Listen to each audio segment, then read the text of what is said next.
Kembali melihat sejarah pada saat Jepang dikalahkan pada Perang Dunia Kedua, di mana negeri matahari terbit tersebut pun runtuh. Sebagai pemimpin tertinggi, Kaisar Hirohito terdorong untuk menyelamatkan negara tersebut dari kehancuran yang lebih parah lagi. Dan kepada para jenderalnya, Kaisar Hirohito bertanya, pertanyaan yang legendaris, yang dicatat oleh dunia. Pertanyaannya adalah, berapa jumlah guru yang tersisa yang kita miliki saat ini? Ketika mendengar pertanyaan tersebut, para jenderalnya bingung. Pertanyaan macam apa ini? Salah seorang jenderalnya berkata, kami masih bisa menyelamatkan kaisar walau tidak ada guru. Bukan. Kita sudah hancur, kata kaisar, karena kita tidak belajar. Dalam kondisi saat ini, kita tidak bertumpu pada pasukan. Kita bertumpu kepada guru. Para pelajar sekalian, sejarah tersebut memberikan pelajaran kepada kita dua hal. Yang pertama, begitu pentingnya guru dalam kondisi apapun untuk dapat menjamin kelangsungan hidup bukan hanya orang, tetapi suatu bangsa. Jepang tahun 1945 dapat dikatakan hancur sampai titik nol, rata dengan tanah. Tapi sekarang Jepang menjadi salah satu negara termaju di antara negara-negara di dunia. Tentu guru memainkan peran yang penting dalam pengembangan sumber daya manusia, sehingga membuat Jepang mampu bangkit dari kehancuran sampai kondisi saat ini. Anda semua patut bersyukur di mana pada kondisi pandemi saat ini guru masih mencoba beradaptasi, mencoba berbagai macam cara untuk dapat terus melakukan pembelajaran, mampu mengajar dengan menggunakan media-media online, mungkin menggunakan Google Meet, menggunakan Zoom, atau mereka juga belajar membuat video. Percayalah, guru Anda pun belajar melakukan sesuatu yang baru untuk dapat mengejar ketinggalan, untuk dapat beradaptasi dengan perubahan ini. Dan bersyukur, alhamdulillah sekali, kita masih memiliki guru yang mau terus mengajar dan belajar. Pelajaran yang kedua adalah begitu pentingnya pendidikan untuk kelangsungan hidup suatu bangsa. Guru yang baik mengajar bila tidak mampu diikuti oleh siswanya, tentu tidak akan ada hasilnya. Dan disitulah peran kita sebagai siswa. Beradaptasi dengan perubahan yang ada dan tetap tunduk patuh, bisa dikatakan. Tetap mengikuti instruksi yang diberikan oleh Bapak dan Ibu guru. Ya. Nah, kondisi pandemi saat ini juga memaksa kita untuk mengadakan perubahan. Orang yang biasa bekerja di kantor, mereka tidak dapat lagi bekerja di kantor. Namun mereka tetap harus bekerja. Oleh karena itu mereka bekerja dari rumah. Apakah sama bekerja di kantor dengan bekerja di rumah? Tentu berbeda. Namun esensinya adalah semua tetap bekerja. Sudah tidak dapat bekerja di kantor, apakah harus berhenti bekerja? Tentu tidak. Begitu juga kalian sebagai siswa. Tegas saya katakan, dimanapun kalian berada, di usia yang seperti sekarang, dimanapun, di belahan dunia manapun, pasti belajar. Karena tidak ada satu budaya kehidupan yang dapat menggantikan baiknya kebiasaan belajar. Dulu, pada situasi normal, Anda semua belajar di sekolah. Pagi berangkat ke sekolah, kemudian belajar mengikuti pembelajaran di sekolah, dan pulang setelah itu. Namun sekarang, sudah tidak dapat lagi dilakukan. Ya. Pertanyaannya, apakah kita harus berhenti belajar? Apakah kita harus berhenti sekolah? Tentu jawabannya tidak. Karena tidak mungkin kita berhenti belajar. Ilmu adalah makanannya otak. Belajar adalah perintah Tuhan. Dari lahir sampai mati. Namanya perintah, jawabannya adalah kerjakan. Selesai. Perkara situasi berbeda, ini hanya masalah strategi saja. Oleh karena itu, saya yakin sekolah Anda memberlakukan pembelajaran jarak jauh. Apapun itu namanya, namun pembelajaran dilakukan, guru mengajar di tempat yang berbeda dan siswa belajar di tempat yang berbeda. Seperti yang Anda alami saat ini. Begitu kan? Nah, ada sekolah yang menerapkan gurunya mengajar dari rumah dan muridnya belajar di rumah dengan menggunakan media online ya, mungkin menggunakan Zoom, menggunakan Google Meet, menggunakan Webex, menggunakan Microsoft Teams, macam-macam ya, berbagai macam aplikasi yang bisa digunakan. Apapun itu, intinya tetap terus belajar. Apakah sama ketika belajar di sekolah dengan belajar jarak jauh? Tentu berbeda, kondisinya sudah berbeda. Hasilnya tentu juga berbeda. Oleh karena itu, untuk dapat memaksimalkan hasil pembelajaran jarak jauh ini, yang kebiasaan ini belum pernah kita lakukan sebelumnya, ada cara-cara baru yang harus kita mulai, harus kita adaptasi dalam kehidupan kita sekarang, ya, termasuk dalam belajar ini. Nah, mungkin kalian pernah mengalami kesulitan ketika belajar jarak jauh ini. Misalnya, lupa dengan tugas yang diberikan oleh Bapak dan Ibu guru. Lalu mencari tugasnya ada di mana. Di grup WhatsApp, scrolling ke atas, dan ternyata sulit nggak ketemu lagi. Kita sulit untuk mencari karena percakapan sudah begitu banyak. Pernah mengalami seperti itu? Ya, atau merasa overwhelmed.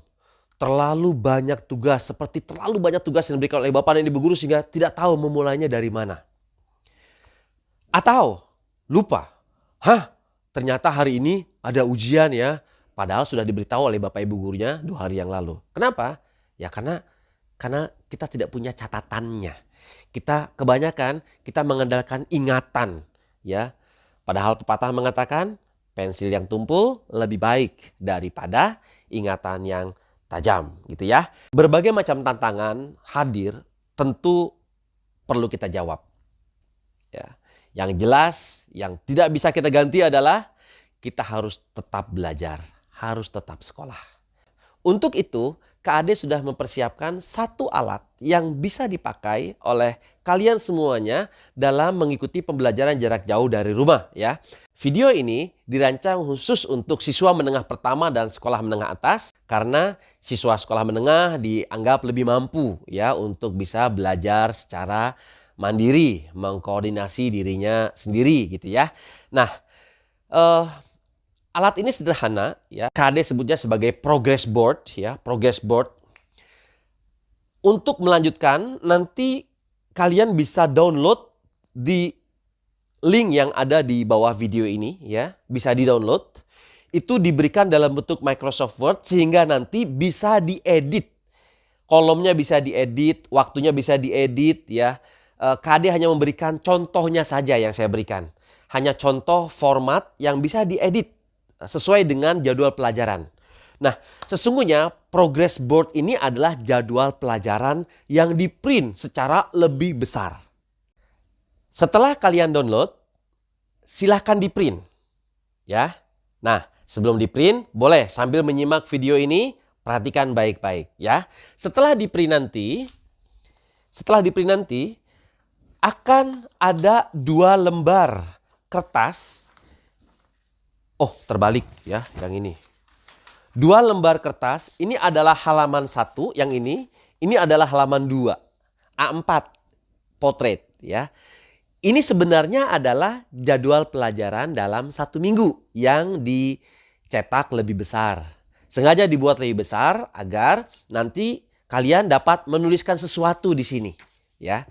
Nah, setelah di-print ada 4 hal ya yang juga diperlukan. Saya yakin kalian miliki di rumah. Yang pertama adalah gunting, kemudian selotip bening, kemudian spidol warna ya, boleh apa saja spidol warnanya. Kemudian masking tape. Masking tape adalah selotip yang terbuat dari kertas. Gunanya untuk apa? KAD akan tunjukkan penggunaannya ya.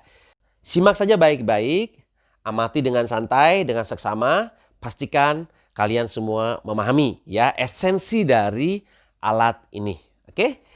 Setelah di-print, maka kalian akan mendapatkan jadwal pelajaran. Ini cuma contoh ya, nanti kalian bisa mengedit sendiri sesuai dengan jam dan jadwal pelajarannya masing-masing. Sengaja saya buatkan ini kosong pelajarannya, hanya ada di dalam tabel ini hanya ada nomor ya, 1, 2, 3, 4 nomor pelajarannya ya. Kemudian waktunya nanti bisa diedit sesuai dengan waktu jumlah sekolahnya masing-masing.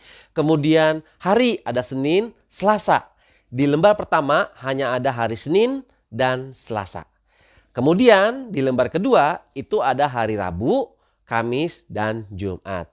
Nah, karena ini 2 lembar, tugas kita adalah membuatnya menjadi 1. Caranya bagaimana? Gampang, caranya cuma tinggal gunting sisi margin kanan halaman pertama ini, gunting. Kemudian gunting margin kiri halaman kedua. Setelah itu digabungkan, ya. Nah, mungkin ada yang bertanya, ini jadwal pelajaran siapa? Jadwal pelajaran sekolah apa gitu ya? Ini Kak Ade ambilkan dari jadwal pelajaran salah satu sekolah Al-Azhar. Al-Azhar 41 Sumarekon yang ada di Tangerang, ya. Nah, ini jadwal pelajaran yang mereka punya. Nanti kalian bisa adaptasi sendiri dengan jadwal pelajarannya masing-masing, ya. Nah, setelah ini digunting, nanti kan ditempel. Kalau sudah ditempel ini jadi 1 ya. Kalau sudah ditempel, maka jadinya akan seperti ini. Kak Ade ambil dulu ya. Nah, jadinya akan seperti ini. Nah, ini sekali lagi, ini adalah jadwal pelajaran dalam 1 minggu. Bedanya apa? Bedanya ini lebih besar sehingga kita lebih melihat dan dapat mencoret-coret di sini. Kemudian yang kedua, di bawahnya ini ada tulisan tanda tangan orang tua. Ya, kenapa ini penting? Karena dalam pembelajaran jarak jauh ini, ketika belajar dari rumah, banyak orang tua yang kesulitan untuk mengetahui sampai mana progres anaknya. Nah, oleh karena itu sebagai tanggung jawab kita sebagai anak, sebagai pelajar, kita bisa berikan laporan kepada orang tua setiap hari. Ini loh yang sudah kita lakukan. Nah, apa saja itu nanti ya. Tapi yang jelas ini ada tanda tangan orang tua ya. Oke, nah ini kalian cetak 2 lembar lagi. Jadi akan memiliki 2 lembar sebesar ini. Gitu ya.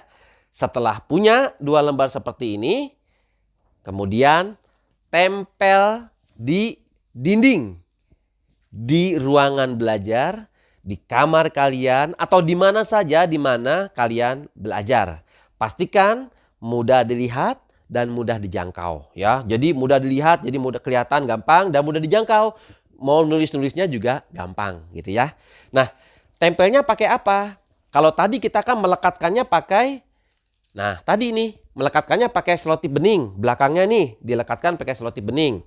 Melekatkannya ke tembok supaya temboknya tidak rusak, catnya tidak ikut terkelupas ketika ditarik, gunakan masking tape. Masking tape ini adalah selotip kertas yang memang didesain khusus untuk melekatkan sesuatu di dinding tanpa merusak cat. Ya, ini masking tape banyak dijual di toko buku ya.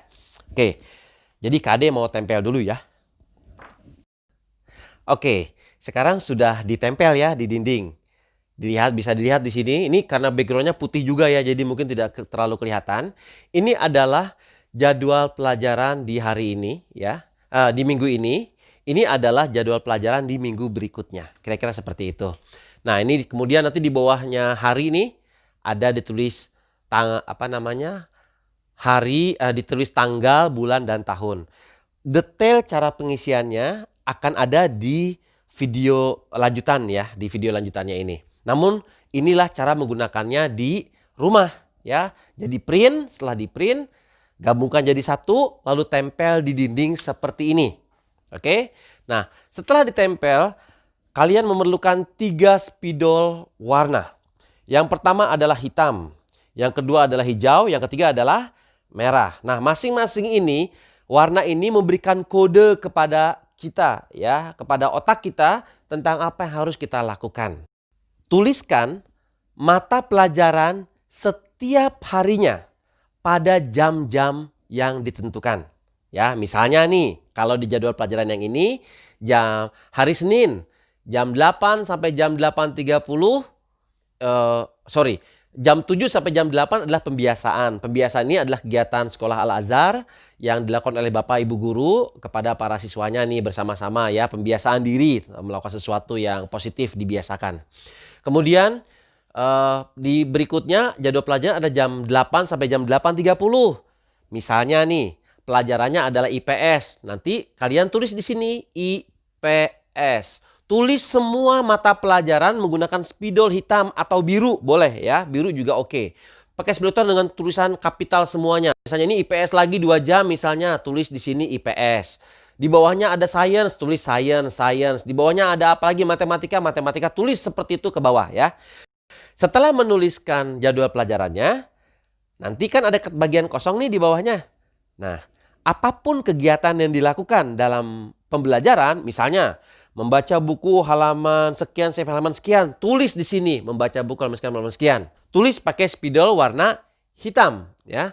Warna hitam. Misalnya di sini membaca, tulis membaca. Nah, terus apa lagi? Meringkas. Oh, meringkas, tulis lagi di sini meringkas. Oke, membacanya sudah belum? Membacanya sudah. Kalau sudah berarti diambil spidol hijau, centang, centreng. Meringkasnya sudah? Kalau meringkasnya sudah, centang lagi, centang, centreng, selesai. Oke, kalau ada misalnya kirim upload materi, upload tugasnya, tuliskan semuanya di sini. Nanti rekan-rekan akan mendapatkan agenda kegiatan yang penuh dalam satu hari sampai ke bawah. Setelah ini selesai, maka selesai hari. Ya. Setelah ini selesai, maka selesai semuanya. Ya, tinggal nanti orang tua dapat tanda tangan di sini. Boleh nanti panggil mamanya, panggil papanya, bilang, "Ma, Pa, atau Pak, Bu, ini hari ini melakukan ini pembelajarannya," agar orang tua tahu. Karena kalau kita tidak lapor atau mereka tidak tanya, mereka juga tidak tahu. Daripada menunggu mereka tanya, kalian yang inisiatif. Bilang, "Ini loh hari ini sudah melakukan ini." Dan nanti orang tua tanda tangan di sini. Perlu kalian ketahui, hal ini sesungguhnya biasanya dilakukan di kantor, di perusahaan, bukan di sekolah, oleh para pelajar bukan. Namun ini hal yang positif. Saya yakin ini dapat membantu kalian semuanya dalam melewati setiap hari tentang hal-hal apa yang harus dilakukan, apa yang sudah berhasil dilewati. Apa tugas ke depan yang diberikan? Misalnya ada tugas, oh nanti hari Rabu ujian ya IPS, ada jadwal lagi, tulis di sini menggunakan spidol warna merah. Tulis garis di sini ada ulangan. Misalnya di sini IPS, tulis di sini ulangan. Nah, seperti itu ya. Mungkin tidak begitu kelihatan dari video yang sekarang, namun saya akan video ini akan dilanjutkan ya dengan tutorial yang lebih jelas ya. Tujuan dari penggunaan progress board ini adalah untuk mempermudah kalian semua dalam belajar setiap hari ya. Bukan hanya itu, mempermudah untuk mengetahui apa yang sudah dilakukan. Kan sudah dilakukan nih, jadi tahu, oh ini sudah, oh ada yang belum, kita tahu. Yang kedua, mengetahui apa yang harus kita lakukan. Misalnya ada tugas, langsung tulis seperti ini, ya kan? Oh, Rabu ada tugas IPS, tulis seperti ini. Langsung kita tahu, oh ada tugas. Hari Senin kita sudah mengetahui, karena dia pakai tinta merah, oh kelihatan sekali. Jadi otak kita sadar, lebih alert dia. Ada ulangan, dia lebih siap nanti ketika ujian, jangan sampai terlupakan. Apalagi ini juga mempermudah orang tua untuk bisa mengetahui sampai mana progres pembelajaran kalian semuanya. Dan yang sangat penting, progress board ini merupakan pertanggungjawaban kalian sebagai anak, sebagai siswa dalam menjalankan tugas belajar setiap hari di rumah. Tercatat semua di sini. Kalau orang tua bertanya atau ada orang bertanya guru, apa pembelajaran yang kamu lakukan dalam minggu ini? Tunjukkan. Ini semua yang saya pelajari dalam minggu ini. Satu hal juga yang penting, ketika kita sudah menggunakan alat ini, belajar lebih tertata waktunya. Banyak selama pandemi ini, siswa yang setelah maghrib pun masih mengerjakan tugas dari sekolah. Hal ini tentu kita tidak harapkan. Sekolah ada waktunya. Hidup yang lain juga ada waktunya, ya. Jadi sekolah pada saat sekolah, sekolah pada jam sekolah. Bila ada tugas, kerjakan. Tentu masih ada 1 maksimal 2 jam untuk mengerjakan tugas. Namun setelah itu, sekolah sudah selesai. Anda dapat melakukan sesuatu yang lain lagi. Gimana? Bisa dimengerti? Oke. Kade akan tunjukkan secara detail di video selanjutnya ya.